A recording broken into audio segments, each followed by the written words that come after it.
Eh bien bonjour tout le monde. Allez, je prends le temps parce qu'en fait là il y a plein de nouveaux héros qui sont sortis ces derniers temps. Ou des nouveaux costumes, donc j'ai quelques journées de retard. Alors on va commencer d'abord par aller regarder donc l'invocation de la saison 5 où on a deux nouveaux costumes qui sont apparus. Le premier c'est pour Sobek et le deuxième c'est pour Yaotep. Alors, on va commencer par Yaotep, héros 4 étoiles, donc ça c'est chouette quand même, hein, qui nous sortent des costumes pour les héros 4 étoiles et 3 étoiles. Moi je préfère parce que il y a quand même peu de chances en fait que un jour je refasse des invocations dans ces portails-là. Donc autant me dire que j'ai peut-être une chance de choper un héros un peu plus facile à obtenir qui aura donc un costume intéressant. Et Yaotep, bah, pour le coup, le design je le trouve très sympa. Bon, il est très violet, hein, voilà, comme c'est un héros sombre, très violet. Et là, donc, pour le version costumé, on passe à combattant. Donc une classe très intéressante, je vous rappelle, hein, la possibilité de revenir à la vie pour venir casser les pieds, en fait, aux adversaires. Le passif, il n'y en avait qu'un, et on passe bien à 3, voilà. Donc les trois passifs. Donc le premier, c'est celui qu'on connaît, 60% de chance de réaliser les actions suivantes, c'est-à-dire 70% de dégâts à tous les ennemis, et on dissipe le dernier bonus de tous les ennemis également. Un autre passif, donc lui ici il va gagner 5% de mana lorsqu'il va recevoir un effet ou un cumul négatif. Ça c'est bien parce que il est mana moyen, donc si on peut ça peut lui permettre de déclencher un peu plus vite et faire mal, et ben pourquoi pas. Et là, donc, ces nouveaux passifs hein, que SG nous a pondus pour la S5. Donc, bah lui, il va pouvoir activer 3 fois, en fait, son passif. Alors, pas n'importe quel passif, hein, pas celui-ci, parce qu'on est bien sur les effets secondaires dans tes passifs, donc c'est celui-là. Donc, il va éventuellement pouvoir faire 210%, jusqu'à 210% à tous les ennemis et dissiper en tout en fait 3 bonus sur tous les ennemis également. Bon, 3 fois 60% de chance.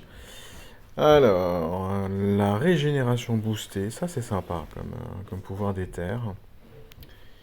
On est sur les stats à 699 de puissance, 660 donc d'attaque, 705 de défense, 1326 points de vie. Donc il a perdu un petit peu en attaque, mais la défense et les points de vie sont meilleurs, donc un héros plus orienté défense qu'avant. Mana moyen, toujours, frappe de momie, il va mettre 370% de dégâts à la cible, des dégâts mineurs aux ennemis proches. Avant, il faisait 340. Bon, l'un dans l'autre, comme il a perdu un petit peu en attaque, je pense que il va faire à peu près le même nombre de dégâts qu'avant. Là où ça change, c'est la deuxième partie de la CS.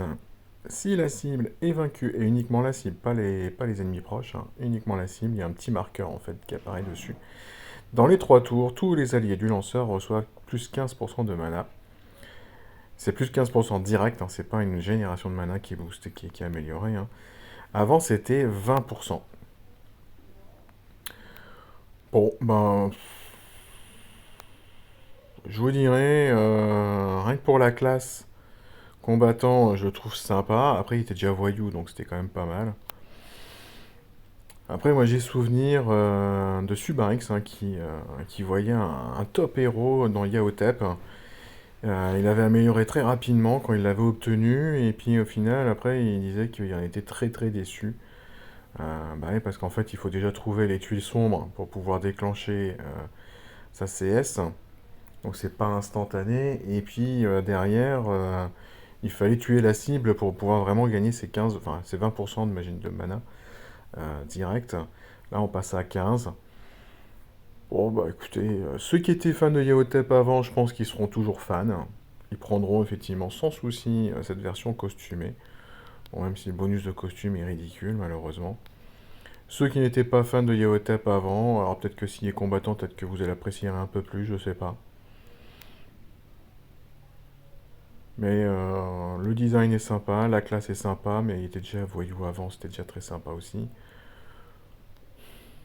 Bah écoutez, n'hésitez pas à mettre un commentaire pour me dire ce que vous préférez entre les deux. Je dois vous dire là, très honnêtement. Si j'oublie le passif x3, bah, les deux versions, je les trouve assez équivalentes quand même. Le deuxième héros qui fait partie donc des héros à la une, donc qui obtient un costume, c'est Sobek. Sobek, vous voyez, a la puissance 1004. 1004, lorsque ici Mérésang c'était 1019 et Cléopâtre 1012. Bah oui, mais en fait, le problème c'est que Sobek, bah, c'est l'un des tout premiers héros 5 étoiles qui était sorti dans ce portail. Alors que Mérésang et Cléopâtre sont sortis un petit peu plus tard. Donc au final, bah, il a une puissance qui n'est pas du tout équivalente, et largement donc en dessous des autres. Des autres qui sont à la une. Mais bon, à côté de ça, il est quand même largement au-dessus d'un Benou, hein, 861. Il y a Kepri également qui n'a pas encore, El Nada. Mais El Nada, elle va être à peu près autour de Sobek, hein, 1004, ce qui était sorti en même temps. Et vous voyez, hein, Math, 1011 était sorti un petit peu après. Sekhmet était sorti aussi un petit peu après, si je me souviens bien. Khonshu, je me demande si c'était pas là dès le début. Bastet était sorti un petit peu après. Pour le moment, toujours pas de costume. Bref, 7, Neferu, Khufu et 7. Ouais, il y en a encore un paquet, hein, des héros qui ont pas de costume ici, hein. Alors, Sobek.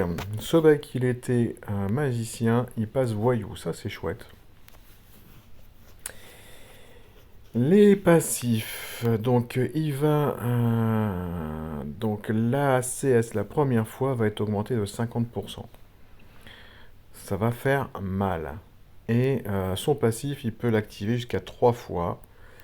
Donc comme il est mana moyen, c'est 60% de chance de faire 70% de dégâts et de mettre des dégâts de sable en plus. Ok. Sachant qu'il pouvait mettre ici des brûlures lorsqu'il prenait donc des dégâts d'une CS, du sable, et on va avoir en plus qui, dans sa version costumée, il va mettre un autre dot. L'augmentation d'attaque, ça c'est très bien pour lui. Nickel. Alors, bon, forcément, on a une puissance de 1000, donc on ne peut pas complètement comparer avec les héros actuels. 978 d'attaque, 896 de défense, et là c'est vraiment faible. Par contre, 2047 points de vie. Monstrueux. Le nombre de points de vie,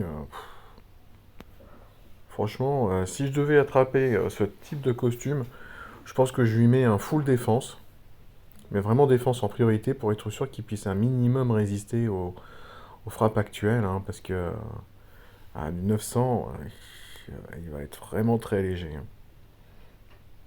Alors, les dents de la rivière. Mana moyen, il va mettre 280% de dégâts à tous les ennemis. Avant, il mettait 290. L'attaque contourne toujours les bonus défensifs comme avant. Mais maintenant, comme il fait un petit peu moins de dégâts, il a perdu 10%, bah en fait, il récupère, je pense, assez largement parce qu'il va mettre 424 des dégâts de saignement sur 4 tours. Ce qu'il ne faisait pas avant. Donc en fait, il peut mettre, donc avec sa CS, du saignement. Avec son passif, il peut mettre, excusez-moi, hop, des dégâts de sable. Et avec son bonus de famille, des dégâts de brûlure. Eh ben donc, on va réfléchir, hein, avant d'attaquer un Sobek costume. On a largement intérêt d'avoir un héros qui purifie tous les dots, hein, parce que sinon, Sobek en fait va ruiner la team d'en face avec les dots, hein. Il va vraiment faire très très mal au bout d'un moment. Alors en plus en limite break 2, on monte à 636 ici. Là on est à 438. Et là ça n'a pas changé, c'est toujours 196, hein. Ouais, c'est ça, ça change pas. Bah, c'est pas mal, moi j'aime bien. Écoutez, son design en plus est sympa. J'aime bien la classe, voyou. Même s'il fait un peu moins de dégâts, le fait qu'il mette les dégâts de saignement en contrepartie, pourquoi pas. Franchement, pourquoi pas. Juste, bien évidemment, comme je disais, la défense est vraiment très très faible. Donc il faudra peut-être voir le chemin de talent avec la défense en priorité. Les points de vie, vous avez largement ce qu'il faut, donc défense et attaque, mais défense vraiment en priorité. Voilà en tout cas pour les héros donc du portail de la S5. Et dans la journée, je vous mets donc celui du portail élémentaire et également donc les nouveaux costumes du bal costumé hein, donc, qui sont apparus ce matin. Allez, sur ce, je vous laisse. Bonne journée à tous et on se retrouve très bientôt. Ciao, ciao.